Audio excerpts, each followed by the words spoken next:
This is the Transformers Studio Series from the movie Transformers the Movie, Core Class Steeljaw. I picked up this figure from Robo. Interesting. Much smaller than I thought he would be. Let's get this guy out of packaging. And here is Simba, the Lion King, out of the oh, I'm so sorry. This is Steeljaw from Minecraft, actually. If Steeljaw had gotten lost in the world of Minecraft, this is what he would look like. Man, oh my goodness. This figure is absolutely horrible. I don't know what Hasbro was thinking with this figure, but it's such a wasted opportunity. They wasted budget on useless items for this figure, and they should have just concentrated on giving proper engineering, proper colors. Everything about this figure is wrong. I don't know what to make of it. Let's take a closer look at the details of this new Studio Series 86 Core Class Steeljaw. Before we begin with the figure, I wanted to point out that Hasbro was so kind enough to include an insert that doubles as a diorama. Look at this. It even has these holes. And wow, look at this. It is the communications array where Blaster and Soundwave faced off with their minions and all that during the movie. And wow, Hasbro, this is El Cheapo at its finest. Good job, you guys. Two can play. Head to toe, the figure stands at about 3.5 centimeters tall, or about 1 3/8 inches tall. Nose to tail, he's about 5 centimeters long, or about just under 2 inches long. For comparisons, here is Steeljaw with Blaster's 2 other minions, Eject and Rewind, with Rumble and Frenzy, with Ratbat and Laserbeak, and finally, with Ravage. They look cute together. He's a nice little kitty cat, and he's sort of like also a mean-looking kitty cat. They're so cute together. It feels like this guy was really Simba in the world of Minecraft that they turned into a Happy Meal toy. Basically, that's it. It's absolute piece of crap. It's look at it. I'm sorry, but it's unpainted with just this and this. And the eyes. That's it. There's no silver. There's no metallic gold. They molded the would have been metallic gold pieces into this sort of I don't even know if it's glossy. It feels like it's matte, but there's a little bit of a sort of little bit of flake. Not even flaked. It's sort of trying to be gold plastic, but it's really just shiny mustard plastic. Now, if you remember the old G1 Steeljaw, this is the art render, I think, on the box. I mean, it looks absolutely nothing like this. Given that it is artwork and you're saying, oh, let's look at the toy. In this situation, the G1 toy actually looks a lot better than the Generations figure. Come on, man. I'd take this one over this one. This one has chrome wings, guns, albeit the guns have been molded with the wings. It's gold chrome. Look at the proportions of the mane, the head, and the legs. This looks like baby Steeljaw. This one is like the daddy Steeljaw. I mean, look at the silver on the legs.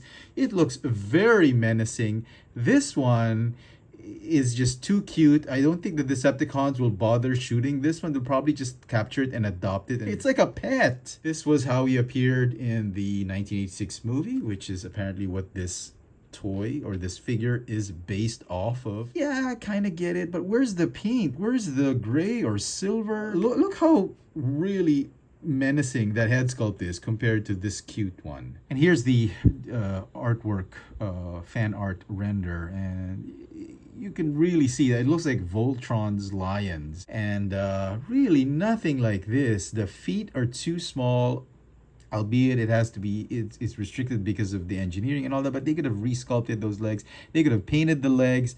They could have resculpted that head sculpt, that mane.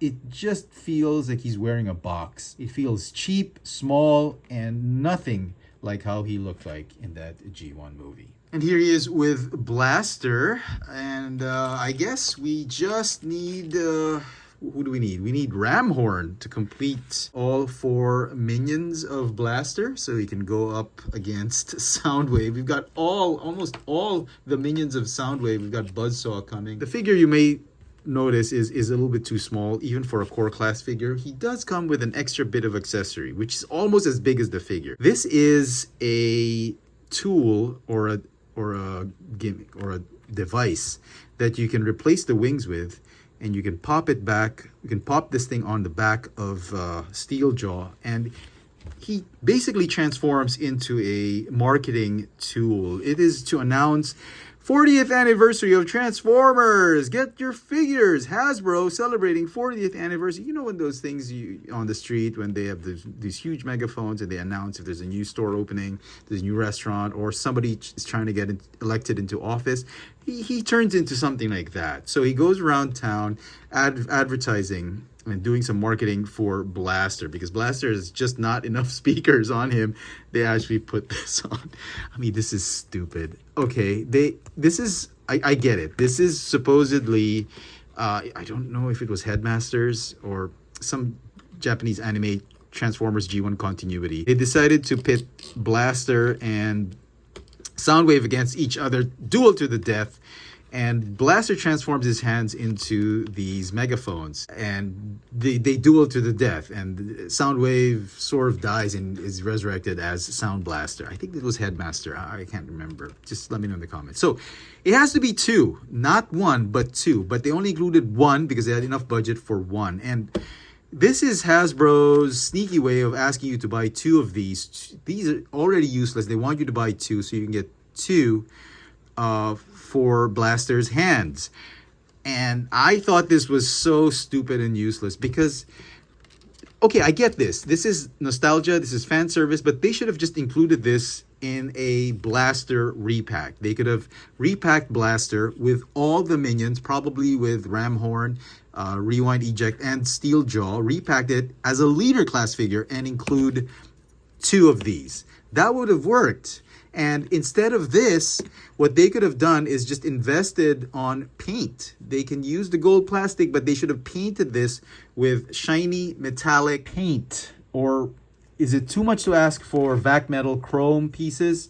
I mean, if they can't do vac metal, just paint it metallic, paint the legs, paint the... Unbelievable. We don't need this. We just need a good Steeljaw figure because there's so much plastic here. There's so much budget. They could have spent it on paint apps. The kind of paint they're doing now for the Walmart releases for those G1 figures. They could have given extra engineering, maybe sculpted the legs better. Lots of stuff you could do with the money if you did not put this. Articulation for the figure. The neck kind of can go down a little bit, hinge down a little bit because of transformation. All 4 legs are on riveted hinges. The guns actually rotate 360. They are actually blast effect compatible. Let me see if I can get some blast effects. Yep, you can add blast effects. They didn't include blast effects with this one, so hooray, Hasbro. The wings are actually removable. They're on 3mm peg holes, or pegs that connect to those peg holes on the tail, and that's it. It's so basic, cute, and it's so ugly and horrible. That's my take on this one. Look, it looks like something from G.I. Joe, like Serpentor or Cobra Commander's pet. Now, to transform the figure, it's a parts forming figure. You remove everything on his back, whether it's that marketing device or the wings. Okay, you fold the legs up, fold these up. I mean, there should have been a way to sculpt those legs better, and they'd still fit this way. Somehow, there's some spaces, some gaps there. They could have easily sculpted it. Fold the neck up, split the head, fold each halves of the face or the head sculpt, and that's it. It looks horrible. Doesn't even look like a cassette. There's so many gaps. I mean, I get it. They had so much constraint with this one, but they could have at least put some effort into this. This is so lazy. So he sort of, I think he's supposed to, yeah, okay, this way. This is supposed to be the cassette. They couldn't paint this, okay? They painted this side, but they could not paint this. I don't understand that. They ran out of budget because of that megaphone. Unbelievable. Okay, so he doesn't even fit properly. Oh, it's so tight. Ugh. So yeah. Steeljaw, eject. Oh, he can't. Sorry, this is the best I could do with this one. It's very tight.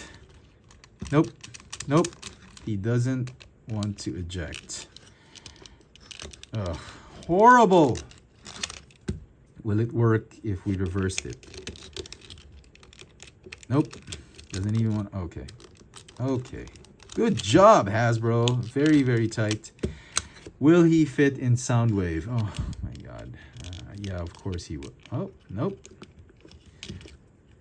Can he fit? Let's see. Let's see. Let's see.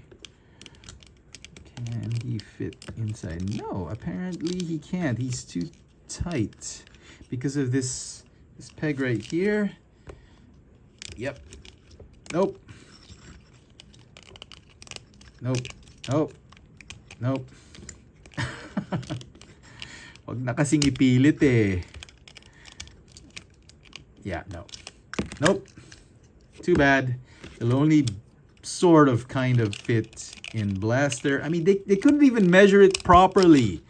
What is wrong with Hasbro?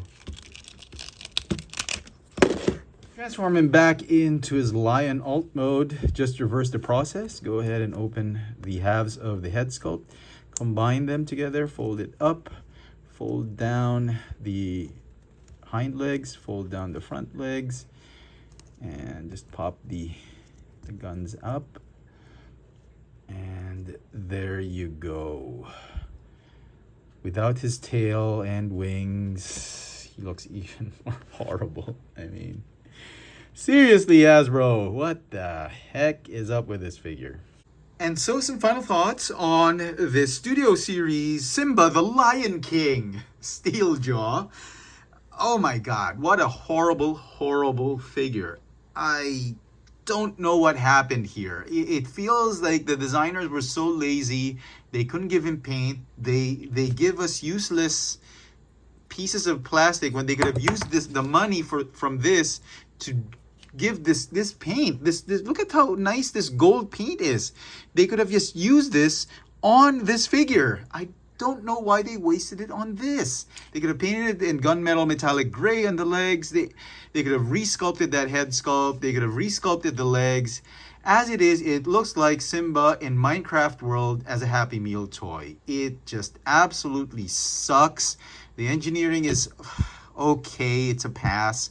But everything about this figure is one big hot mess. I cannot recommend this figure. The only reason I can think of why anyone would want this figure and keep it is, like, I'd probably keep it just as a placeholder for Steeljaw because I like this Blaster figure and he's gonna need Steeljaw. But until a third-party company produces a better Steeljaw, or until Hasbro revisits this in a couple of years, I guess he'll have to do as a Steeljaw, as sort of like a relative of Steeljaw, maybe as his younger sibling, but it's a piece of junk. And the best I can give it, and this is me trying to be generous, is a 2 out of 10. I don't mean to diss on this figure. I knew it wasn't going to be a great figure, but I didn't think it was going to be this bad. Let me know in the comment section what you guys think of this Transformers Studio Series from the movie Lion King. The Studio Series 86, Transformers the movie 1986, Core Class,